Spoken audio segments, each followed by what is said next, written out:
Right මේක ළමයි මේ අමාත්‍යංශ පේපරේ තිබ්බ එක හොඳ ගානක් ඒ කියන්නේ ඇත්තටම හොඳයි ඒක හරි සාම්ප්‍රදායික මේ අසමානතා කියන ගැටලුවට වඩා එහා ගියපු ලස්සන පොයින්ට් එකක් තියෙනවනේ තීරිය කියන එක බලලා තියෙනවා මට හිතෙනවා මේක මේ වගේ මට්ටම එකක් අහයි කියලා.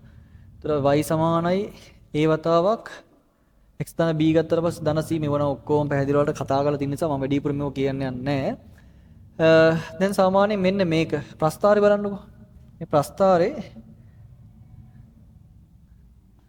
මෙතන කණ්ඩාංකය 2.6 නේ 2.6 එතකොට මෙතන 2 මෙතන 6 නේ ඒතර මෙතන මොකද ළමයි 8.0 ඔය රේඛාවේ සමීකරණය ගන්නත් පුළුවන් නේ ඕන්න රයිට් මේ සමීකරණය එන්නේ අනුක්‍රමණය යනවා m සමානයි 6.6යි 2 I කියන්නේ ඍණ 1 ඍණ 1 ඍණ 1යි එතකොට සමීකරණ ලියන්න පුළුවන් y ඍණ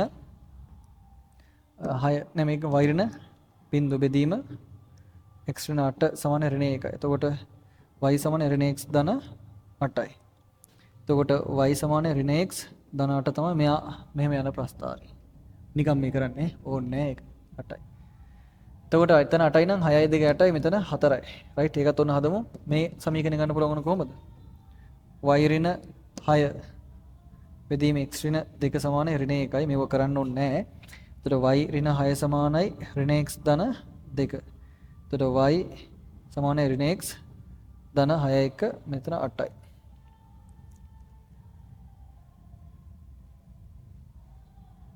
සෝරි ඒක අනුක්‍රම මේකට සමාන වෙන්නේ නැහැ නේ.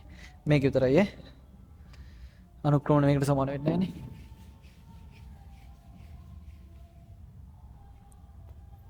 රයිට්. එතකොට මේ තියෙන කතාව ඒක. හොඳයි. ඍණ x ධන 8. මේක ඕනනම් 8 කියලා අර මෙතන 6ත් එක්ක 8යි මෙතන ඕනනම් 4 කියලා ගන්නත් පුළුවන් ඕක. රයිට්.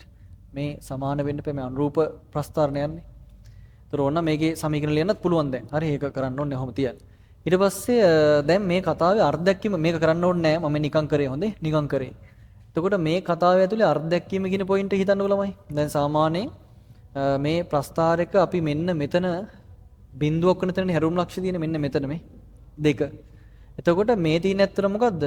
ඔය තිබිලා තියෙන ළමයි y සමානයි a වතාවක් මාපාංක x ඍණ 2 ධන c කියන එක. මොකද අපි දන්නවා මේ ප්‍රස්ථාර ටර්න් වෙන්නේ මෙන්න මේ වගේ තැනකට. හරි.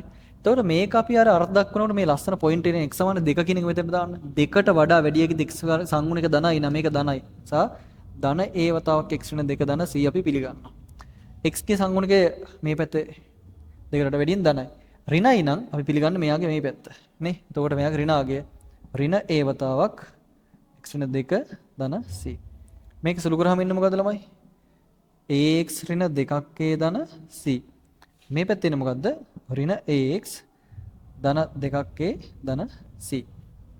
දැන් බලන්න මේ ප්‍රස්ථාරය දැන් මේ ප්‍රස්ථාරය කියන එක කෙනා y එක කියලා ගමුකෝ අපි. මෙයා y එක. මේ දෙකට කලින් එහෙනම් මෙයා කවුද? මෙයා y එක විය යුතුයි. හරිද? ඊට පස්සේ මෙතන මේ ඛණ්ඩාංකේ මේ රේඛාව තෘප්ත කළ යුතුයිනේ. මෙන්න මේ රේඛාව හොඳට බලන්න මේ. මේ රේඛාව තෘප්ත කරනවා 2.6. එහෙනම් මම මේක දානවා x වෙනුවට දානවා 2 y වෙනුවට දානවා 6. x ට 2 දානවා y ට 6 දානවා. එතකොට මේ ශ්‍රිතයක්නේ. y එක ගත්තොත් y එක 6යි. x ට 2 දැම්මොත් ඍණ 2ක් a ධන 2ක් a ධන c. c සමාන කීයද ළමයි? 6 කියලා එනවා. හරි. ඊට පස්සේ අනිත් එකකින් දාමු අපි අනිත් ඛණ්ඩාංකය. මෙන්න මේ ඛණ්ඩාංකය තෘප්ත කරනවානේ මෙයා. එතකොට මේකනේ සමීකරණ ඒක y2 කියලා දාගමු y2 මෙයා. එතකොට y2ට දානවා x ට 8. x සමානයි 8 විට y සමානයි බිඳුවයි. y බිඳුවයි. එතකොට බිඳුව සමානයි 8ක් a ඍණ 2ක් a ධන c. එතකොට බිඳුව සමානයි මෙතන 6ක් a c කියන්නේ 6යිනේ. ධන 6. එහෙනම් ළමයි a සමානයි ඍණ 1යි කියලා එනවා. දැන් ඔන්න අපිට පද ටික අවලස්සන. එතකොට මේ ප්‍රස්ථාර තිබිලා තියෙන මොකද්ද? y සමානයි ඍණ මාපාංක x ඍණ 2 මාපාංක c කියන්නේ ධන 6යි. රයිට්. දැන් බලන්න මේ ප්‍රස්ථාරේ මම අර කිව්වගේ මේක 4 යනවනේ. බලන්න x ට දාන්නකො මේ a ට දාන්න ඍණ 1. එතකොට මොකක්ද දෙන්නේ? මේ ප්‍රස්ථාරේ මම නිකන් කරන්නම් ඈ. අර y එක සමානයි ඍණ ax ධන 2ක් ධන c නේ. ඍණ ax ධන 2ක් ධන c නේ. එතකොට ඒ කෙනෙක් කෙනා ඍණ එකක් වෙනකොට මෙතන x මෙතන ඒ කියන්නේ ඍණ 2යි c කියන්නේ ධන 6යිනේ. එතකොට මොකද්ද මේ x ධන 4. මෙතන යන්නේ කීයෙන්ද ධන 4. ඊට පස්සේ y2 සමානයි අරක බලන්න එනවද කියලා. y2 සමානයි මේ ප්‍රස්ථාරට. මෙතන එන්නේ මොකද ax ඍණ 2යි නේ.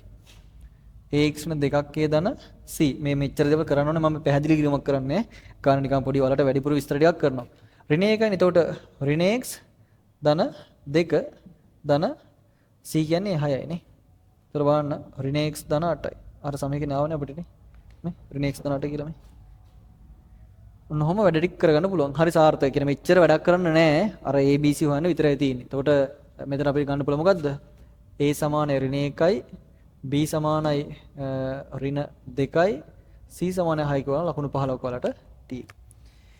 right මේ ටික හොයන්න මෙච්චර දේවල් කරන්න ඕනේ නැහැ මම නිකන් කරේ. හරි. ඊට පස්සේ මේ ප්‍රස්ථාරය මත ඛණ්ඩාංක අක්ෂ මත y සමාන x ධන 4 ප්‍රස්ථාරය අහනවා. y සමාන මම මේක වෙනම අඳින්නම්. මේ ප්‍රස්ථාරය මතම එතකොට ලස්සන කතාවක් අහන්න යන්නේ යාලා. බලන්න හොඳ කතාවක් එන්නේ යන්නේ. මේක ධන 4 න්නේ ගියේ. මේක ධන 6යි. දෙකේ 6නේ 2 එතන 8 බිංදු දැන් යාලා අඳින්න කියන්නේ මොකද්ද ළමයි y සමානයි මේ අඳින්න කියලා කියන්නේ y සමානේ මාපාංක x ධන 4 අඳින්නලු ඉතින් ළමයි අපි දන්නවනේ x ධන 4 යන්නේ මේක හරහා මේකමයි x ධන 4 මේක එයාගේ ඍණ 1 මේක ඍණ පැත්ත රිප්ලේස් කරාම මේකනේ මාපාංක දැන් කතාව හරියි එතකොට මේ තියෙන්නේ y සමානයි මාපාංක x ධන 4 මේ තියෙන්නේ y සමානයි ඍණ x ඍණ 4 මේ තියෙන්නේ y සමානයි ධන x ධන 4 මේ තියෙන්නේ ඔන්නේ y සමානයි ඍණ x ධන 8 ලස්සන ගානක් එක බලන්න. ඒතර මෙයාලා කියන්නේ මොකද්ද? එනයින් x ධන 4 මාපාංක ධන x ඍණ 2 මාපාංක සමානයි 6 සමීකරණ විසඳන්න කියලා. ඒතර මේ තියෙන ඇත්තට මේ දෙන සමාන වෙන පොයින්ට් එකනේ. මේක 6 ඍණ x ඍණ 2 මේ කියන්නේ අපි අර අදපු එක්කනවනේ. මේ තියෙන්නේ ධන 6 ඍණ මාපාංක x ධන 2 ඍණ 2 කියලා කියන අරකනේ. මේ අපි අදපු එක්කනනේ. එතකොට මෙන්න මෙයාට සමාන වෙන මොනවාස් ළමයි මෙතන ඉඳන් මෙතනට මෙයා සමාන මේ දින බලන්න එකට බද්ධ වෙලා තියෙන්නේ. එහෙනම් මෙතන කීයද ළමයි? ඍණ 4 නේ. x ධන 4 කියන්නේ මෙතන ඍණ 4. මෙන්න මෙතන ඉඳලා මේකට සමාන වෙනවා. සමාන වෙනවා මෙතන ඉඳන් කොතනද යනකම්? සෝරි මෙච්චර දුර යන්නේ. මෙතන නිකන් විතරයි. එහෙනම් මේකේ විසඳුම වන්නේ මොනවද ළමයි? ඍණ 4ට වඩා විශාලව සමාන x කුඩයි 2 නේ. හරිනේ? ලස්සන ගානක්.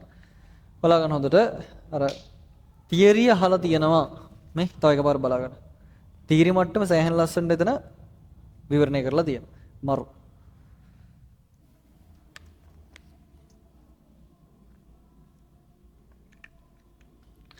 තේරෙනව නේද මාකිනියත් බලන්න. ඒකට හොඳට හැමදේම තේරෙයි.